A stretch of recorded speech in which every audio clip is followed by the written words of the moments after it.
You're listening to Affected by Altitude, a Colorado Rockies podcast for and by Rockies fans on Rocky Mountain Rooftop.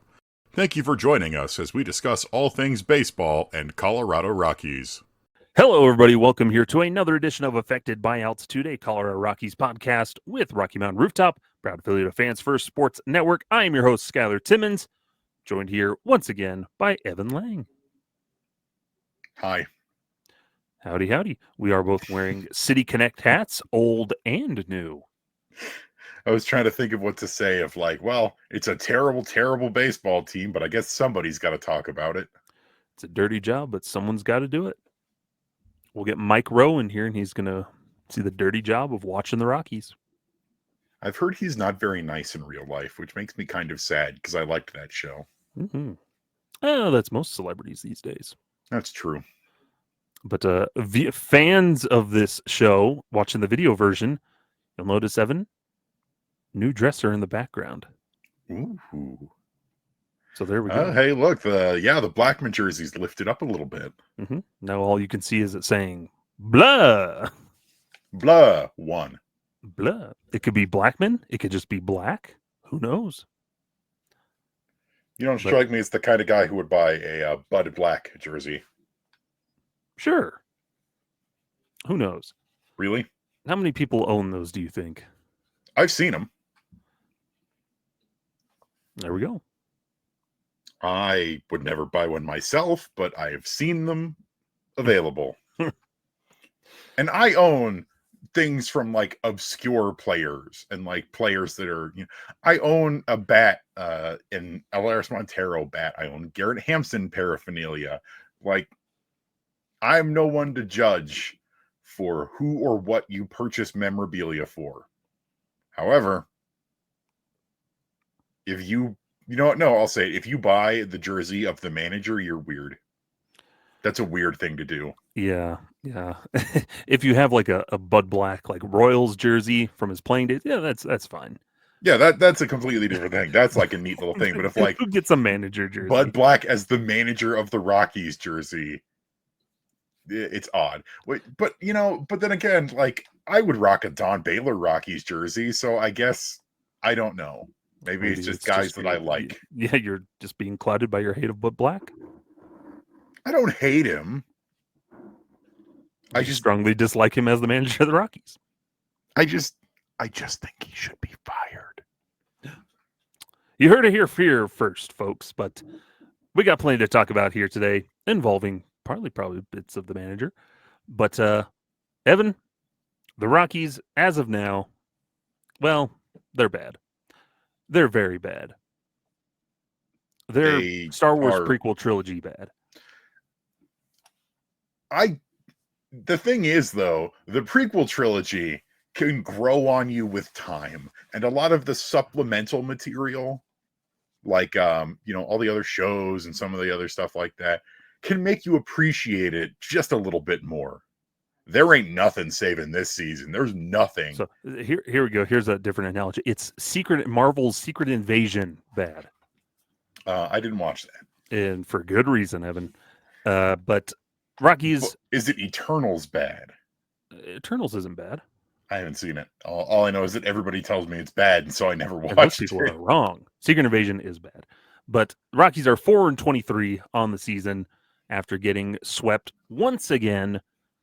Swept twice this past week by the Royals and now the Reds. Ugh. So they're 4-23 on the year. One of the worst starts. It is the worst start in franchise history, I believe. One up there among worst starts in baseball history. A lot of historical things in all the wrong ways, but there's so much that has gone into it. We're going to dive into some things and talk about them and things we've talked about before. Everything you think about the Rockies is mostly correct, but a big one that we see pointed to their follies here, Evan, is that the Rockies are having to use a lot more younger service time players and younger rookies having to debut and figure things out on the fly that the Rockies have kind of been forced into at this moment. Because this month there have been a handful of rookie debuts this season. We had Zach Veen, Chase Dolander, We've had Braxton Fulford, who's already been yoinked up and down a bunch. Zach Agnos in the bullpen. Juan Mejia. Am I missing anybody? I don't think so. Yeah, I think that's everybody. Yeah, I think that's all like the debuts. Chase Dolander, Zach Fiend, Braxton Fulford, Zach Agnos, Juan Mejia. Yeah, that's everybody. Yeah, so a bunch of these rookies, just Dolander and Agnos are still in the big league team at the moment. Juan Mejia was just a 27th man for a doubleheader. But it kind of points, Evan, and then you have in the guys that are still like considered rookies or have under 2 years of service time on this roster. It's kind of that give and take. What's been your reaction of seeing just rookies called up in the circumstances that they've been called up?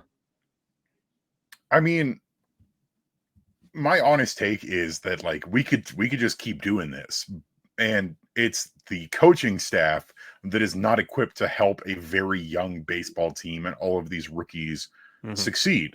Like a great example is Zach Veen, who killing it in AAA, gets called up, looks, I'll be honest, completely overwhelmed.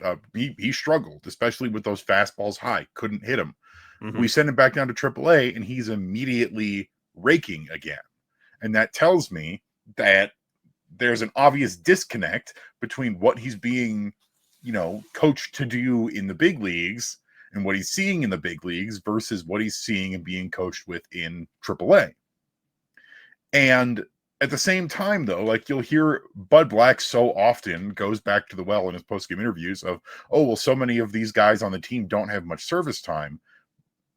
But even the guys who have been here for a long time aren't doing particularly well. Yeah.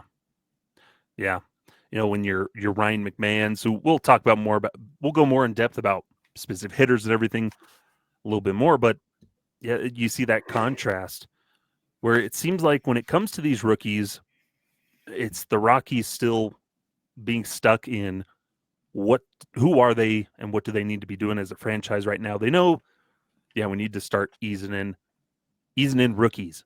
But suddenly, because of a bunch of injuries and just other circumstances and performance-wise, they're feeling that pressure of our hand's been forced and now we have to carry these guys and use them in games.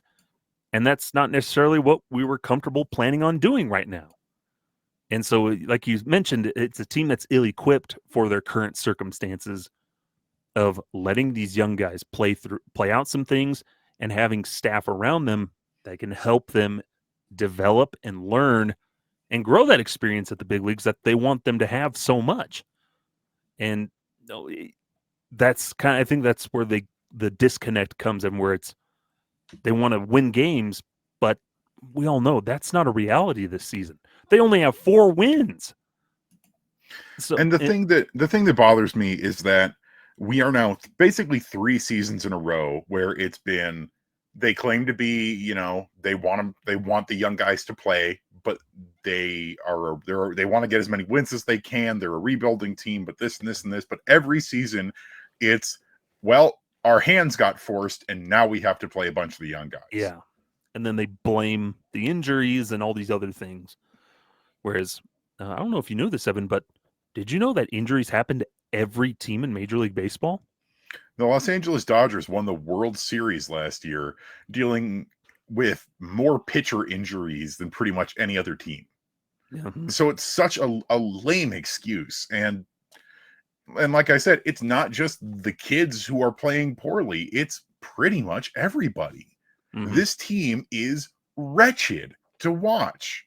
And I never see any introspection from the people on this team.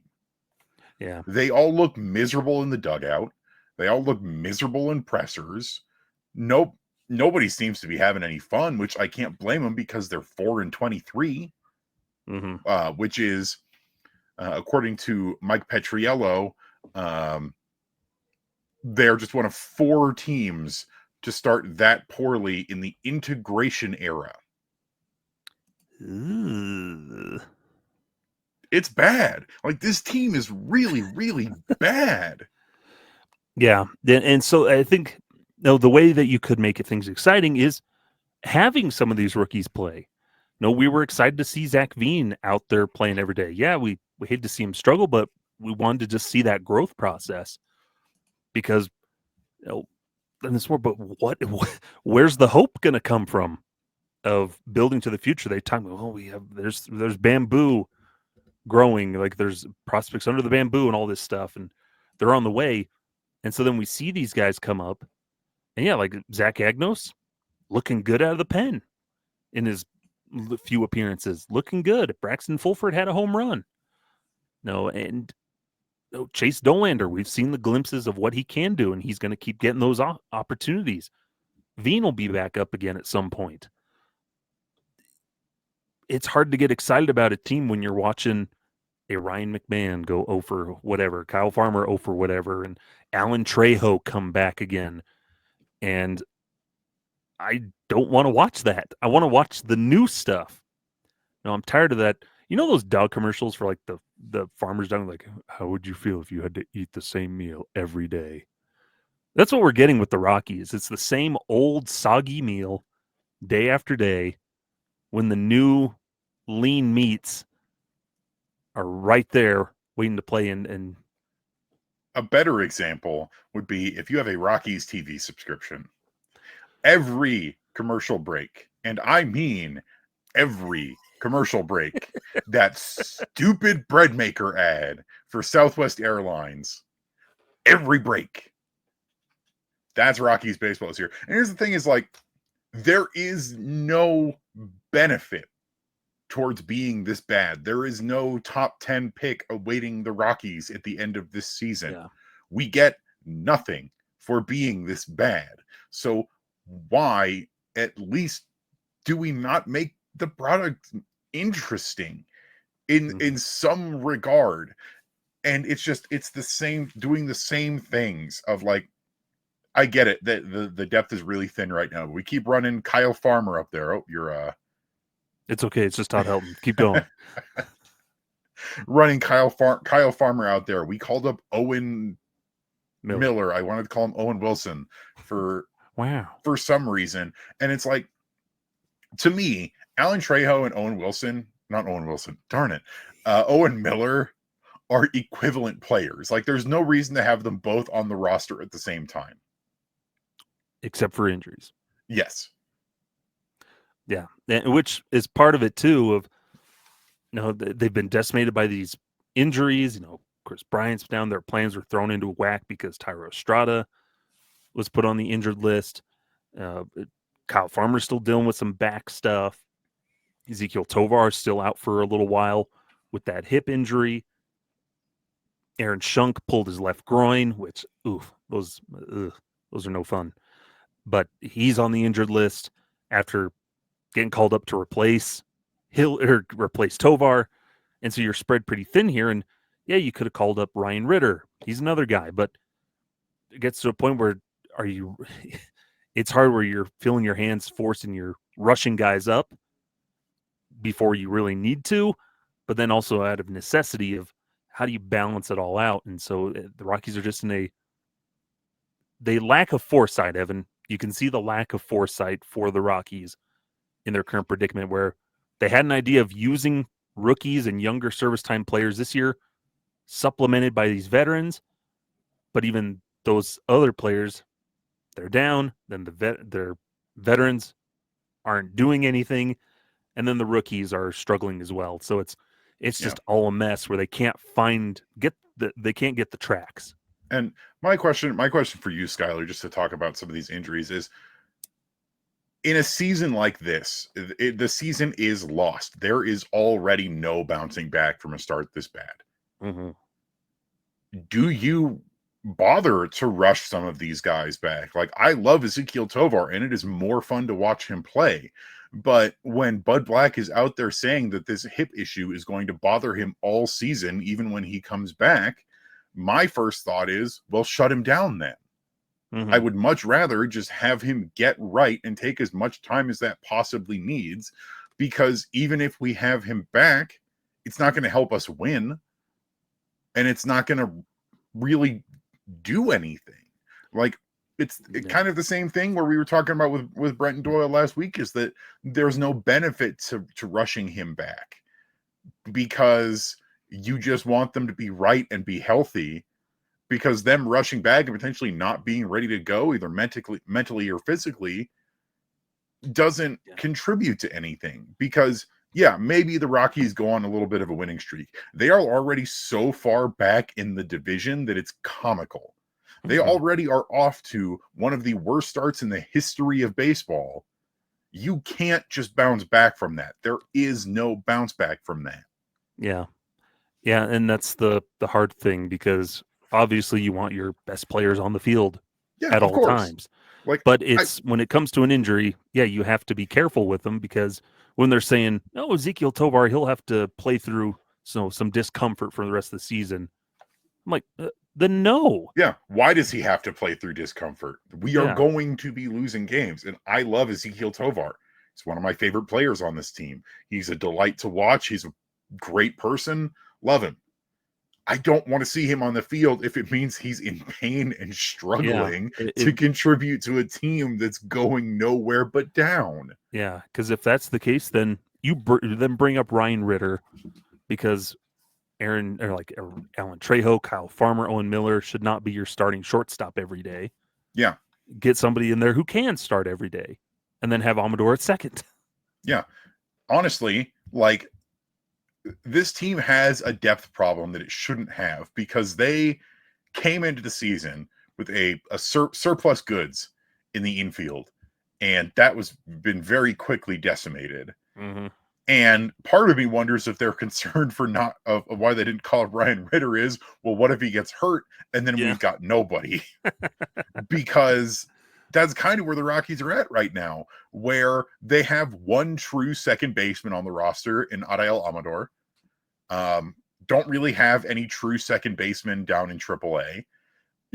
They have some true shortstops down in AAA, but they don't have any true third baseman. They don't have any true first baseman. And with Braxton Fulford bouncing up and down, outside of him, they don't really have any catchers that I would say are anywhere near capable of being a big league catcher right now. Like, you're telling me if Hunter Goodman and Braxton Fulford got hurt, you're going to call up Ronak or Palma or somebody? It'd be Austin Nola. And that's the thing, is like, that's one of the main reasons they brought in Alan Trejo, is that they didn't have anybody who could easily spell someone at one of these infield positions.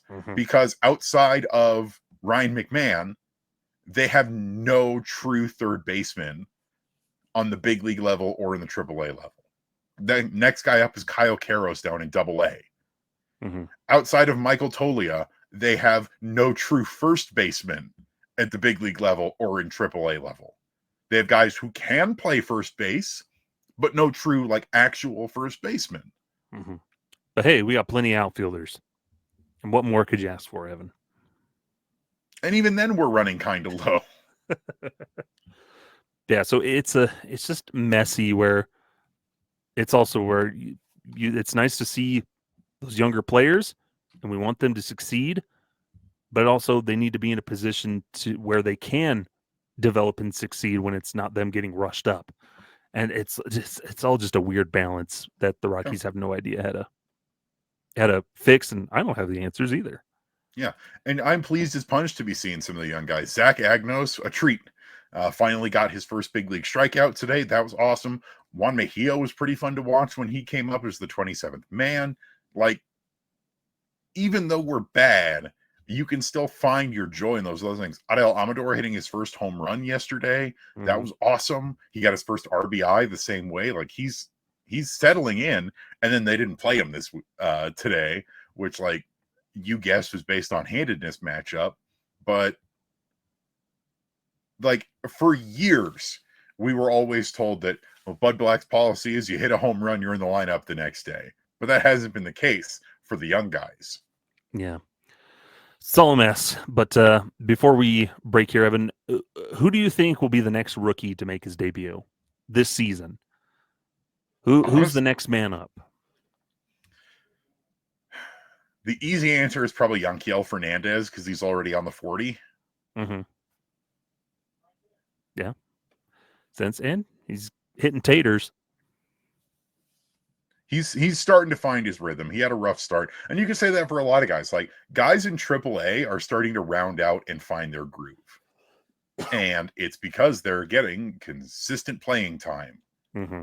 But the problem is up here on the big league roster is everybody's getting bounced back and forth. Adiel Amador is sitting in favor of Owen Wilson. Miller.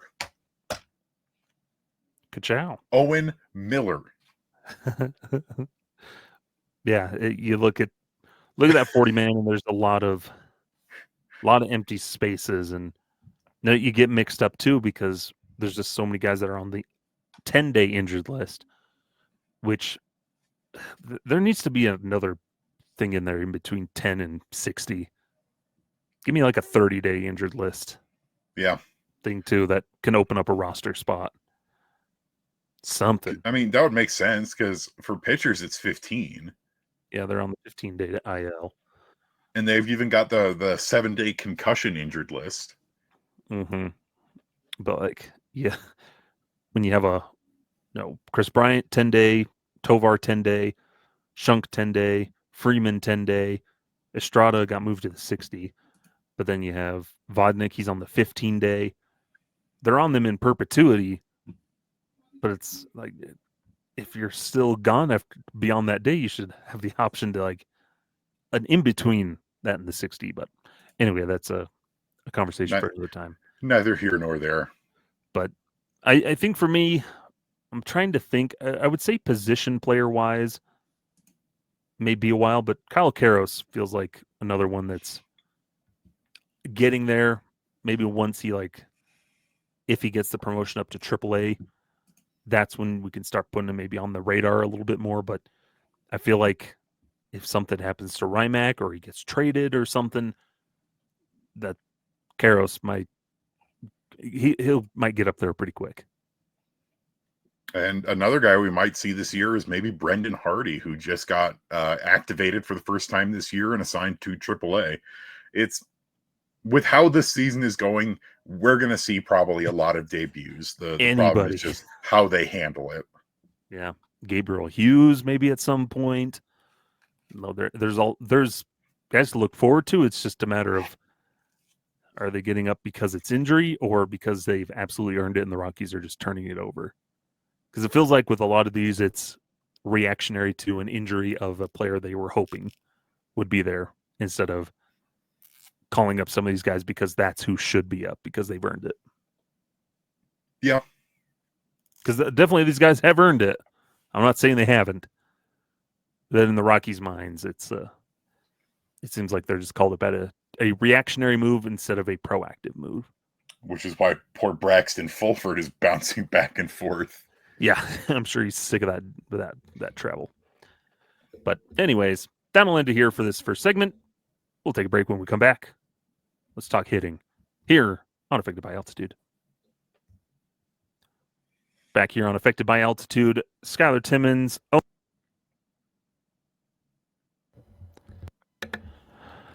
Fun times, Evan. You accidentally unplugged your microphone and went muted for a minute. Yeah, I was trying to adjust some things. Anywho's. Great introduction to the second segment. It's true. Here. Skyler's lack of audio is like the Rockies' lack of run production. Exactly. It was all planned out. But yeah, let's talk hitting him. And we talked last week about how Clint Hurdle took over as the hitting coach in place of Bam Bam Mullins. Short sample size.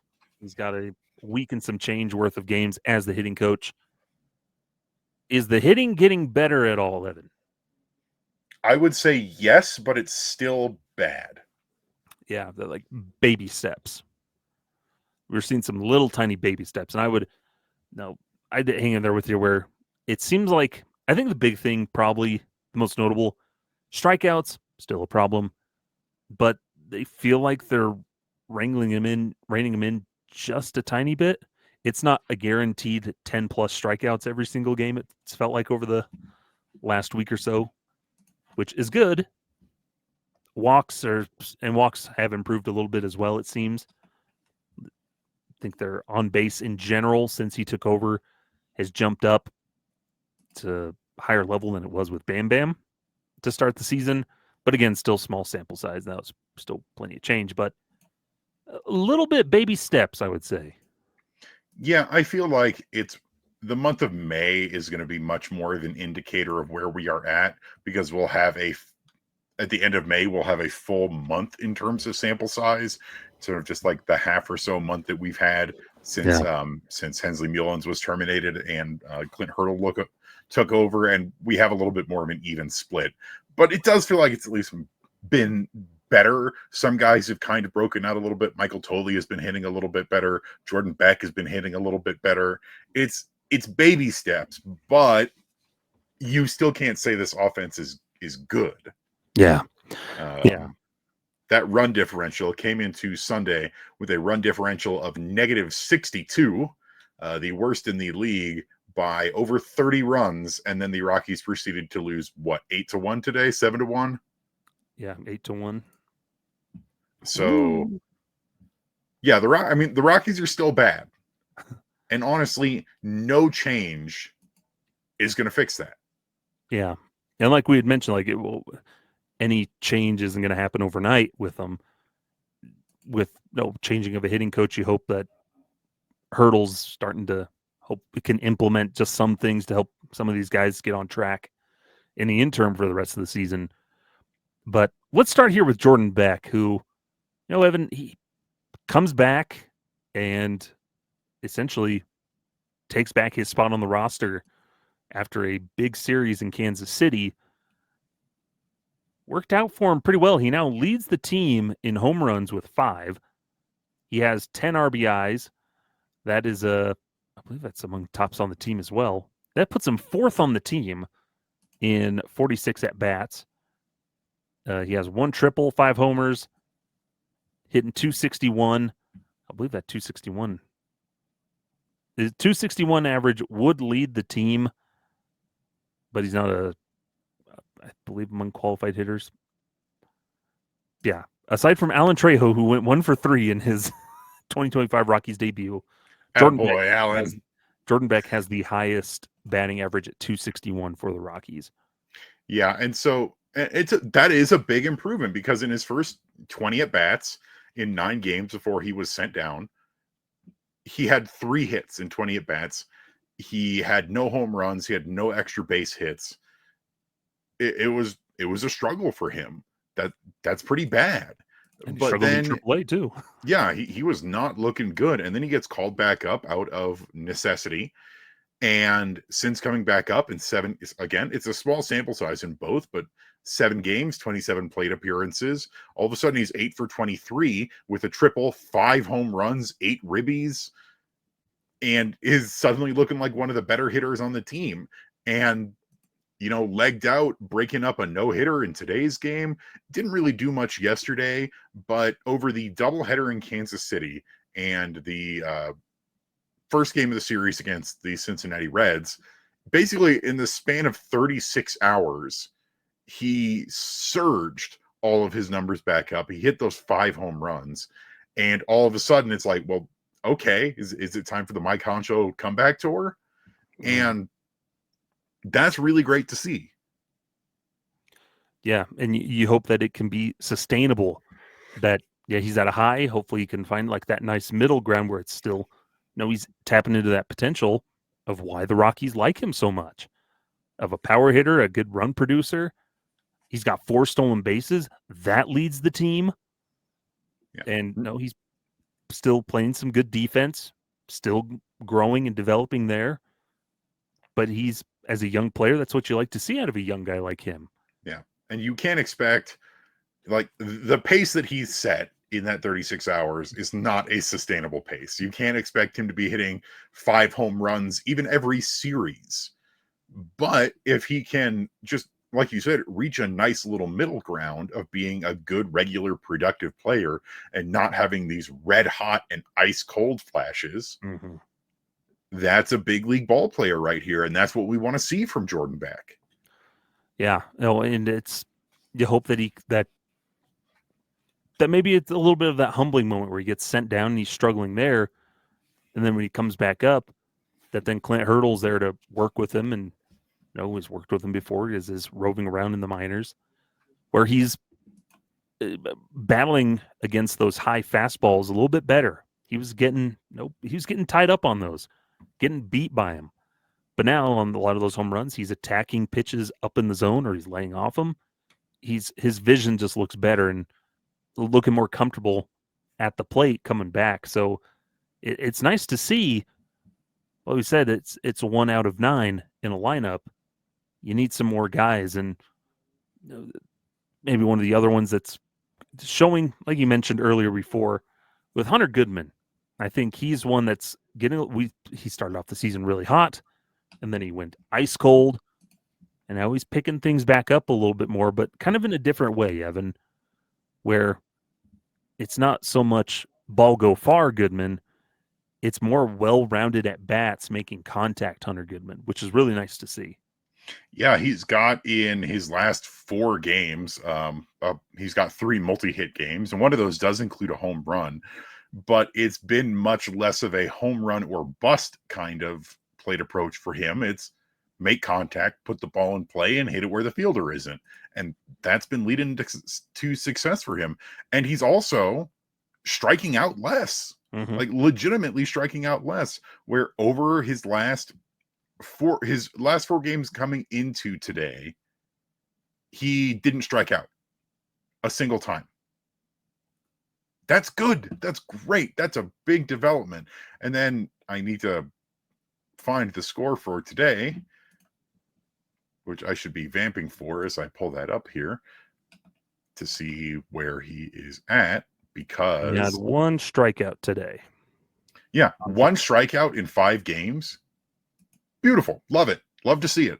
And that part of me is wondering if that is the effect of Clint Hurdle taking over, because Clint Hurdle's approach was power swings, of course, but like any good hitting coach, it is cutting down on strikeouts and putting the ball into play effectively.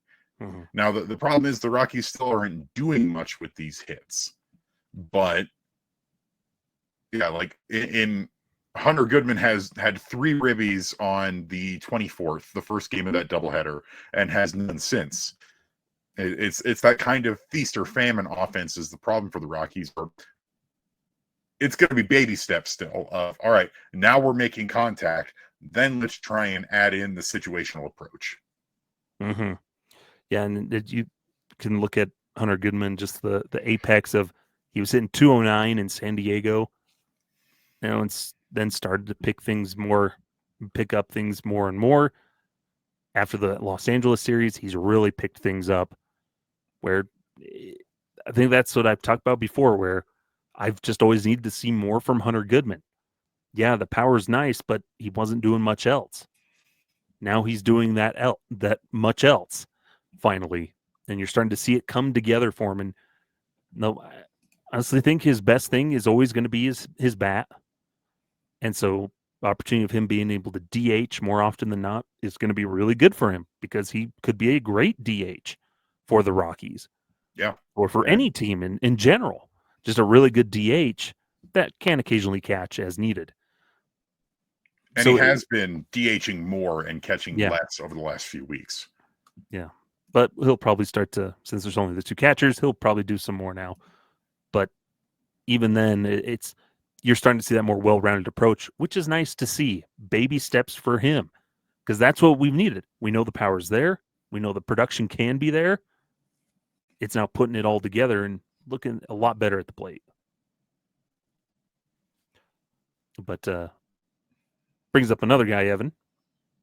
Guy over at first base, one Michael Toglia, the big mongoose. Please,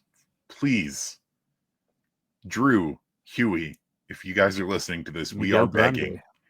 We are begging you. Call him literally anything else at least twice a game. Please. But Michael Toglia, off to a horrendous start, Evan, after his excellent season last year. not good out of the gate here to start the season. Yeah, basically, I don't even know how to put it. Like, he got off to a terrible start where coming out of that series against the Dodgers, he was hitting 172.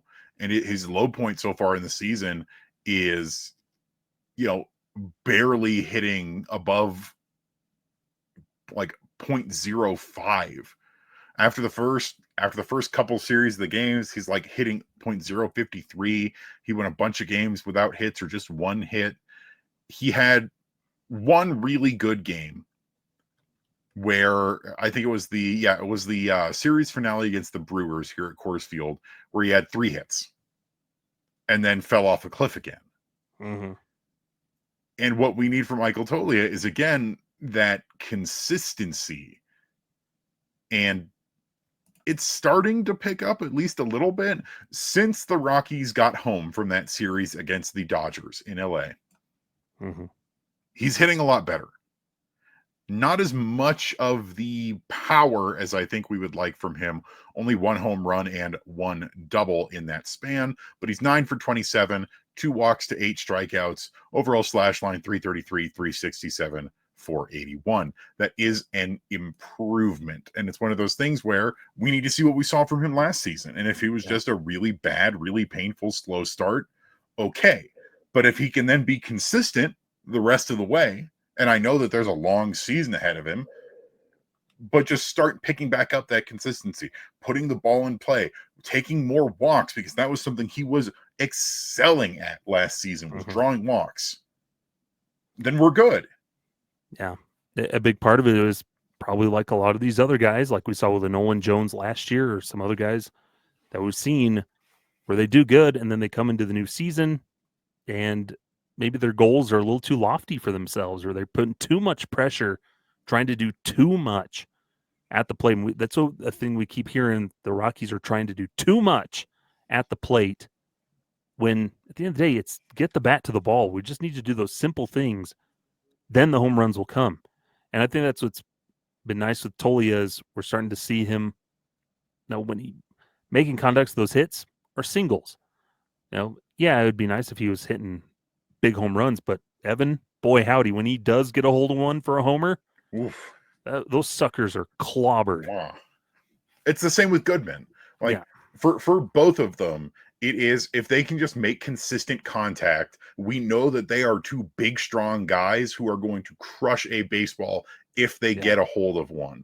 And the more they show that they can be a threat, laying off pitches that aren't strikes and not striking out so much, drawing walks, the more they're going to get those pitches that they can really get a hold of, just grip it and rip it, big fly, big light tower power stuff that we've come to expect from these guys. Yeah. And that's same with Jordan Beck, where pretty much all 5 of those home runs, no doubters, especially at Kauffman Stadium where no doubters are hard to come by there. Yeah.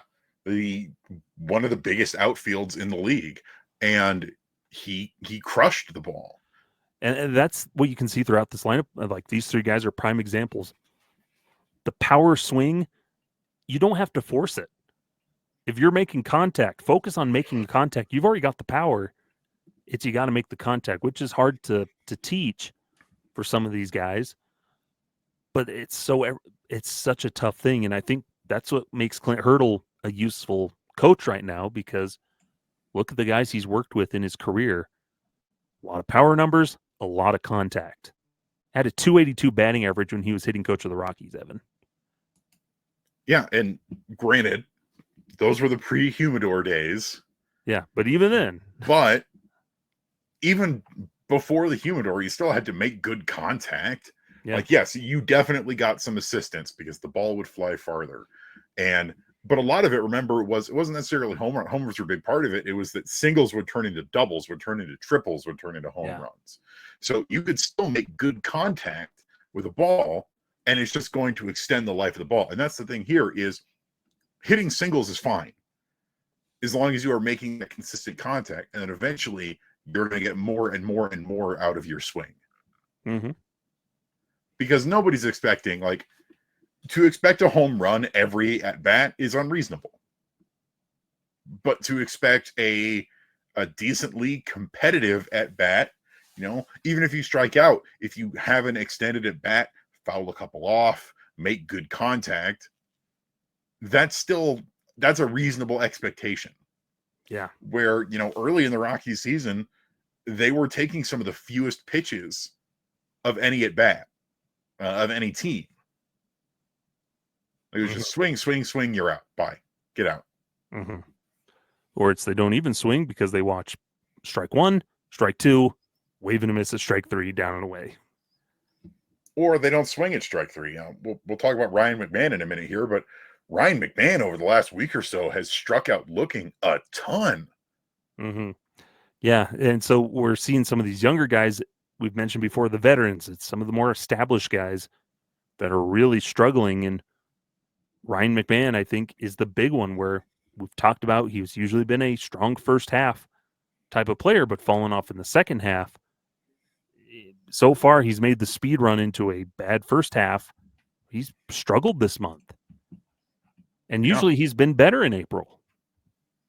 Yeah, he usually starts the season very strongly. And right now, it's just, I'm not really sure what to make of it, because this is rough. He'll go long stretches without any hits. And even just in the whole season, he's only was hitting a $160 coming into today. And he's played in every game. He played in all 26 games to start the season, hit 160, 273, 255, 2 home runs, 3 doubles, 40 strikeouts. That's it's been rough. It's been rough to watch, and I hate watching Ryan McMahon struggle, because we grouse about Ryan McMahon, but we like Ryan McMahon. But when over his last 7 games, he's a big 0. Yeah, he's got 6 walks, but he's also got 11 strikeouts and not a single hit to his name. It's rough. Yeah, he had that strong homestand, their first homestand. He played really well, and then it's just fallen off where they mentioned it, where his timing's off. He's early on the fastball, or early on the off speed, late on the fastball. And they've mentioned that a couple of times with some other guys. And it calls into question, like, what's going on with the Rockies and preparation of some of these guys. But it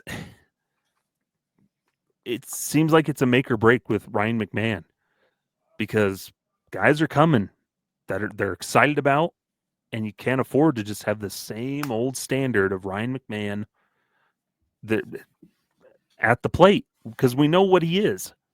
And even then, when you're not getting what he's always been, that's even more of a problem. Yeah, where he looks unhappy. He looks like he's pressing. He's not getting anything done. He's not seeing the ball well. And yeah, he's drawing walks because he does have some modicum of plate discipline. He does. Like, he usually is one of the team leaders in walks. But you can't just be like a walks only guy. Yeah. Like, he's paid to hit home runs, and he's not doing that right now. He's not hitting the ball at all. And I feel like that's always something that we've had with Ryan, where every year we go, this is the year that he finally breaks out and he's going to have 30 plus home runs and he's going to be the hitter that he's always supposed to be. Ryan McMahon is 30 now. Like, and he's how many seasons into his big league career? It's like 7, 8 seasons, 9. This is his 9th season.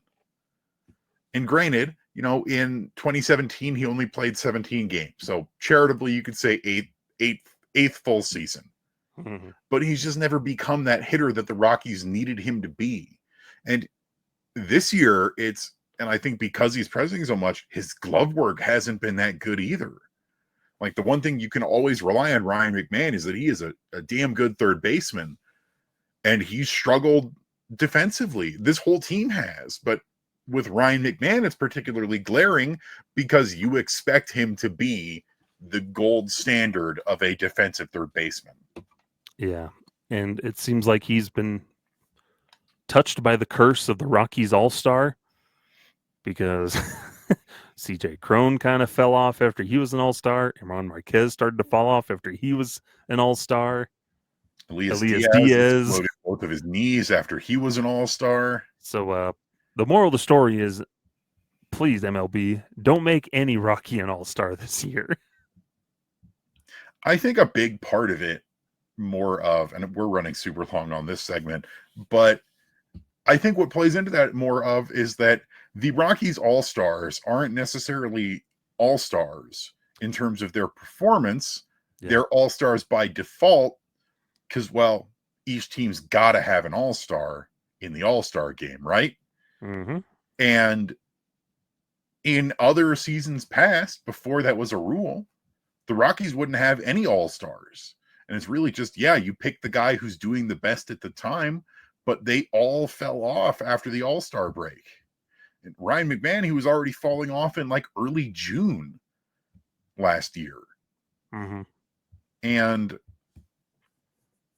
it stinks because we love having representation at the all-star game, but it's token representation of, yeah, they were good for a couple months to start the season and the Rockies need a guy. So send them. Mm-hmm. They call up the Rockies and say, hey, can you send us a guy? And those like, all right, we'll pick somebody. Yeah, ultimately, like, there's some slight baby steps with some guys, but ultimately the offense is still bad overall. But we'll keep hoping, and we'll see what happens in a couple weeks. Well, we'll probably revisit this conversation. But yeah, fun stuff. But something's got to give with Rymac. Hopefully the day off can get him kick-started. He needs a couple of those games like Tolia where you go 2 for 4, just a couple of singles, maybe a double thrown in there. That's all you need to hopefully just start finding some rhythm. Yeah. Just get the ball into the outfield grass. Mm-hmm. But we'll take another break here when we come back. Maybe a little shorter segment, but rounding things out here with Coors Field here on Affected by Altitude. Back here on Affected by Altitude, Skyler and Evan. Rounding things out, Evan, it's been a weekend of celebrations for the Rockies. Their 30th anniversary of Coors Field opening, the first game at Coors Field, first official game at Coors Field, the 30th anniversary. And then also it was Dinger's birthday here on this Sunday that we record. But Evan, with the 30th anniversary of Coors Field, why do you like Coors Field so much? What does it mean to you? Coors Field is the most beautiful ballpark in all of baseball. And I will take that. I will take that feeling to my grave. Even when the Rockies are so bad, they still play in the single most beautiful venue possible. It is the perfect example of the sort of neoclassic MLB stadium. The original example being set, of course, by Camden Yards out in Baltimore, a beautiful, beautiful ballpark. And Coors Field sort of took everything that they did and expanded on it, perfected it, where it's a beautiful outdoor ballpark, no dome, no roof. And I could say that maybe a retractable roof could be interesting, but I've had plenty of people say the Rockies just need to play in a climate controlled dome. And it's like, but that would cheapen the whole experience. Mm-hmm. The staff at Coors Field is awesome. The actual field is awesome. The amenities are great. It's in the perfect location in downtown Denver, and it's beautiful. And it's tough because you also have all of the memories of Rockies teams past that color it in. The first year of Coors Field was the year of the Blake Street Bombers. The first year of Coors Field was the first ever Rockies playoff berth. Mm-hmm. You've had, October in 2007, you had the playoff berth in 2009, you've had the other playoff berths, you've had all these incredible players come and go. And that's part of what makes this year so frustrating, is that this should be a year where we are celebrating the single most beautiful venue in all of Major League Baseball. And this is the team that we're stuck with. I felt the same way when it was celebrating the Rockies' 30th anniversary. Yeah. Because because Coors Field, it's kind of a double-edged sword where it is a great place to watch a ball game, great venue and everything. But because of that, it takes its fair share of blame of, well, the team uses it as that's how they market it. Come see our beautiful ballpark instead of, hey, come watch our awesome team in this beautiful ballpark type of thing. But right, because Coors Field was always synonymous with, the Rockies may stink on the road and other things, but at home, this is one of the best teams in baseball, one of the best offensive teams in baseball. They'll no matter crush what home else is happening. runs. Yeah, it's always going to be an exciting game at Coors Field. But sadly, we've seen over the years where you'll still get some of those games. You'll still get them, but they're a little more few and far in between because of the quality of the home team, where it's not as much of a home field advantage anymore. It's Coors Field is no longer the home of the Rockies. It's the home of whatever visiting team is playing and filled with their fans. So unfortunately, it's become that destination stadium, which is awesome that people want to come and see it. It's usually relatively pretty decently priced, and all the things affordable compared to a lot of other places. But it's because of that, it's become a destination for people across baseball to come and visit. Unfortunately, because of the product on the field, it's not packed with Colorado fans like you'd hope. Yeah. And even today's game, I was commenting at the beginning of the game, it's like, wow, the park looks empty on a beautiful Sunday afternoon in late April. And the fans that are there are all wearing Cincinnati Reds gear. Mm-hmm. And I think it is that the lack of a competitive team and the lack of hope for your casual fan that we're going to have a competitive team has driven a lot of people away. Yeah. It's definitely driven the more hardcore fans away. Where this is a hard to watch team, and it's been getting worse over the last few years. And this ballpark and the fans that used to come in throngs for it deserve so much better for the 30th anniversary of Coors Field to not be on a historically bad pace as one of the worst teams in baseball. Yeah. As the worst team in baseball right now. The Rockies are the only team that doesn't have 5 wins, and they are the only team that hasn't won a series. Ugh. But yeah, so it's kind of depressing that that's what's become of your home, because Coors Field, it's home for so many people. It's for me. I only can go there maybe once a year, if that. And it's something you always look forward to. Like you get all giddy. I'm like, oh man, I'm going into this place to go to a baseball game. Yeah.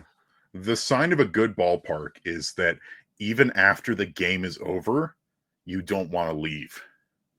And I make a habit of going to the season finale most years. And even though after the last out's recorded, you go, man, I don't want to leave this place behind for another fall, for another winter. Mm-hmm. And you're kind of losing that because it's like, all right, well, we lost again. Let's go. Yeah. If the Rockies put as much time, money, and effort into the product on the field as they do the field and stadium that they play on, we'd be having an entirely different conversation right now, Evan. Yeah. Because, say what you will about Dick Monfort as a leader of a baseball team, running a baseball team, and I'll say what I will, he's bad at it. But when it comes to the product that is Coors Field and the area around it, he knows what he's doing. Mm-hmm. Great ballpark, great area around it. McGregor Square is pretty cool, even though it doesn't really deliver on a lot of the promises that they originally had. And you just you sit there and you go, why can't we have a good team? Yeah. Now, it's kind of maybe shift gears. What's your favorite memory or memories of being at Coors Field? when the power went out against the Phillies in the playoffs. I was there. I was there with my dad. Was it you? No comment. You cut the power. It was Evan. You heard it here first. Exclusive on Rocky Mountain Rooftop. I have a couple like that. That is definitely a big one. It was my first ever playoff baseball game that I'd ever been to, and the atmosphere was incredible. Another very cool memory I have when I was a kid, I won a contest that my dad had entered me in, and it was some sort of like college savings kind of thing where like the Rockies would contribute to a college savings fund. But the big thing for me, I didn't care about any of that, was you got to go to Coors Field, get a full behind the scenes tour, go into the clubhouse, go into the dugout, and then go out onto the field and play a game of catch with then center fielder Juan Pierre. And that day is still very vivid in my head. Where Todd Hollinsworth, who was with the team at the time, he threw me a ball. I met Larry Walker, who it's one of my favorite stories to tell is I'm playing catch with Juan Pierre, and I'm a unathletic, uncoordinated little goober at 10, 11 years old. And he airmails a ball over my head. I'm like, did he expect me to catch that? Well, okay, I'll go get it. And I turn around, and immediately right behind me is Larry Walker holding the ball. And I'm just like, ah! And you're starstruck because it's your hero, and you are at his house of worship. You are at his house. And it's so special. And like almost every time I go to Coors Field is special, but there are a couple just core memories there that really make it a wonderful place. Yeah, I know for me I shared this over on Twitter and I've mentioned it before, back in 2018, I was getting ready to go back out to college after being off for the summer. And so I was going to fly out of Denver because I was at my brother's that whole summer in Pueblo, and my parents came up. They're going to take me to the airport and like, oh, we're going to go to a Rockies game, the night before, and then I'll fly out in the morning. And it's 2018 in the playoff push in September against the Diamondbacks, a crucial series. And John Gray's on the mound. Matt Holliday started in left field. We had seats basically right there in that left field corner in foul territory near the corner. And, John Gray struggled through a couple innings. I think he threw 3 innings. I think he had like a double or a home run in that game, try to help his own cause. But he came out and then, didn't really realize it. We're like, oh, well, this one's lost and everything. I think the Rockies trailing. And then the bullpen delivered 6 perfect innings, Evan, on the mound. And then all of a sudden, a rally started in the ninth. Matt Holliday draws a walk. He gets on base. Garrett Hampson pinch runs for him. A couple other hits. And then DJ LeMahieu comes up and hits a opposite field walk-off home run. And that place erupted.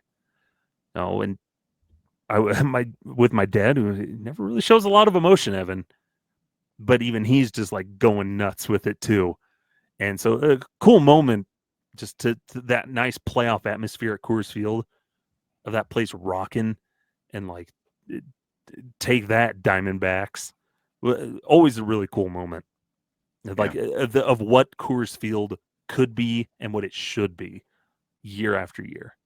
That 28 season was a blast. And I was at the unfortunate series finale for the division series against the Milwaukee Brewers, and it was freezing cold. It was snowing a little bit. It was a packed house though. And I feel like 2018 was the last really, really fun season of Rockies baseball. Yes, because we began 6 straight losing seasons after that. Where DJ, Gold Glover, you had 3 All-Stars in Trevor Story, Charlie Blackmon, and Nolan Arenado. Arenado wasn't angry with the team. Yeah, both Story and Arenado got MVP votes. Both Story and Arenado had Silver Sluggers. Nolan, of course, won the Gold Glove at 3rd. Herman Marquez won the Silver Slugger. Freeland was 4th place in the Cy Young.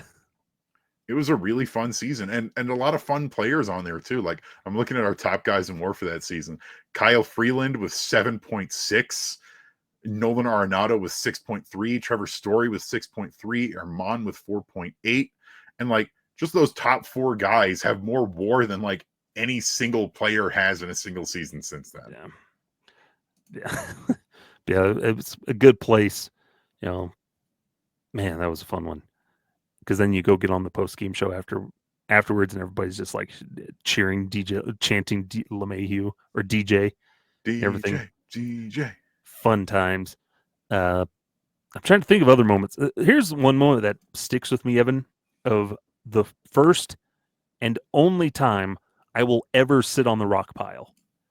Is I was a little younger. My dad had gotten free tickets from his work, and they were on the third base line behind the dugout. But it was only 2 tickets, so he and my mom were sitting there. My brother, Dustin, was going to school in Pueblo, at CSU Pueblo, and my other brother and I, we came up, and he's like, okay, I'll get us 3 rock pile tickets. We'll just go to the game and sit up there. And so while my parents are sitting in the nice, shady, nice seats, we're sitting on the freaking like grill of a boiling hot bleacher seats of the rock pile. And it's hotter than heck up there. There's like some old dude in just like little Daisy Duke shorts, just sun tanning. Like, what the heck? And at one point, my brother Dustin disappeared. We're like, where did he go? Like, it's just me and my other brother sitting up there by ourselves. And we're like, where did he go? For some reason, I got a pretzel and it was so hot and I didn't have enough water. So I was really thirsty. But we're sitting there, Evan. And this is the worst part of it. We're sitting there and there'd be sometimes when it's hot, folks, the workers will go up and down the aisles and they'll like kind of spray people with a spritzer fan with a little spray bottle, like trying to mist people. And we're sitting there, we saw them going around. We're sitting there, and then we just feel this hot kind of like liquid hit our face from the side, and we look over.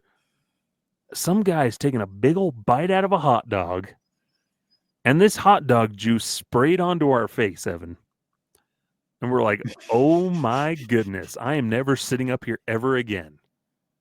These bleacher creatures sun tanning and eating big old hot dogs and squirting them all over us. Awful. Yeah, I don't sit up there or in the center field pavilion seats for a different reason, is that those benches make my back hurt because I am old. Like, when I was a kid, I used to love sitting out there in the center field, the pavilion seats, the center and outfield bleachers, because they're cool. They are cool seats. Mm-hmm. But oh man, you hit 30 and you cannot do bleacher seats anymore for a 3-hour baseball game. Mm-hmm. It hurts. But yeah, all kinds of fun stuff. But also, bring back the evolution of the ball sculpture. I love that sculpture with every fiber of my being. And the fact that it is still not returned to a place of honor at that ballpark makes me very sad. There we go. Yeah, it's a good ballpark. It deserves so much better. Yeah. Another great feature at Coors is when you're out on the concourse and you can just look right into the bullpen from the concourse. Mm-hmm. Doing that one time, and Adam Ottavino tossed me a ball. That was cool. Mm. Like, there's a ton to love about Coors Field, and things change throughout the years. Like, Biker Gyms is no longer there, and that's sad because I loved Biker Gyms. But then you get all sorts of cool new stuff. Like, every year there's cool food. The staff at the Silver Bullet Bar up top on the rooftop, some of the best bartending staff you will ever encounter, especially if you'll know the guy. You'll know him by his description. The guy with the short, spiky black hair and the soul patch. He'll recognize you year after year after year. People recognize him because it's not just me. Where, like, when we went to opening day, was the only bartender up there with a line in front of him. People are going up and shaking his hand and oh, we're so glad to be back. And it's like, that's the kind of thing that makes Coors Field, that kind of thing is another thing that makes Coors Field so special. Mm-hmm. Is it attracts special people. And I know that some people have some stories about some of the ushers, and there's always going to be frustrating ushers at every baseball stadium, just due to the nature of the people that pick up those kinds of jobs. But some of the ushers are awesome too. Mm-hmm. And shout out to the one guy that just like shot down a Zach Hampel at that one game. Yeah, so that guy. Yeah. That man's a hero. Yeah, just a lot of those fun memories. It's a great place. Wherever you are, whether you've been there or not, try to make it there, or at least, hey, it's Coors Field. Good times to be had. But let us know your favorite moments and memories of Coors Field in the comments as well. I don't know if anybody ever does, but hey, if you got this far, please do it. We like seeing them. But if you didn't get this far, come on. Yeah. Come on. Who are we talking to? Evan, where can the folks find you? Well, everybody can find me over on Blue Sky at EvanLang27. I would love to hear from you. You can also catch me over at www.purplerow.com, writing the Monday Rock Piles and the weekly Pebble Report minor league article on Tuesdays. Remember that you can find Rocky Mountain Rooftop as a podcast on all of your favorite podcasting platforms of choice, be that Apple Podcasts, Google Podcasts, Spotify, iHeartRadio. If it's there, we're probably on it. You can Quibi? also catch. What about what? Quibi. I don't think that ever really counted as a podcast platform. Also, I don't think it exists anymore. It doesn't. Like competitive Rockies baseball, it doesn't exist. Hey-o. Hey-o. You can also watch the video version on youtube.com. Remember that you can always find Rocky Mountain Rooftop on all of your favorite social media platforms of choice, such as Blue Sky and YouTube at Rocky Mountain Rooftop. That's at ROCKYMTN Rooftop. And you can find me over on Twitter at Skyler Timmons or over on Blue Sky at stimmons13.bsky.social. And then writing Wednesday Rock Piles for purpleroad.com, as well as writing stuff over at fansfirstsports.com. Also be on the lookout for Rooftop Mingle interviews that we have with a lot of minor league players. We had Bradley Blaylock on recently. We have another one with Jackson Cox coming up soon, and some other stuff. We didn't have Bradley Blaylock. We've never interviewed yeah, him. Pardon me. I meant these double B guys. It's Brody Brecht. Blaylock was on the mind, Evan. He pitched today. He did pitch today, and you know what? Rough first inning, but was overall serviceable for most of his start. I got the initials right. BB. Yes. Yeah, Brody Brecht, absolute delight. You can find that interview now on any podcast platform and on our YouTube channel. And this week, you're going to be getting Jackson Cox. Mm-hmm. And we've got others in the works. We are working on getting other ones lined up. Huge shout out if you are listening to all of the guys of the various minor league affiliates who help get these interviews set up. Wouldn't be able to do it without you. Hugely appreciate you. Yeah, and if there's a minor leaguer on one of these teams that maybe you'd like to hear from, let us know. We can try to work those out and get them onto the show. We're here to serve you, the people. The listener. Mm-hmm. Or the viewer. Donate to our Patreon, and we'll let you pick who we interview next. Hey, that'd be fun. But yeah, appreciate you tuning in. And until next time, I'm Skyler. That's Evan. This has been Affected by Altitude. Hit him with it, Evan. Farewell! Farewell. Mom! Deborah! This has been Affected by Altitude, a Colorado Rockies podcast with Rocky Mountain Rooftop, a proud affiliate of the Fans First Sports Network. Catch new episodes every Monday on wherever you get your favorite podcasts. Be sure to follow us on YouTube as well for video versions of the show.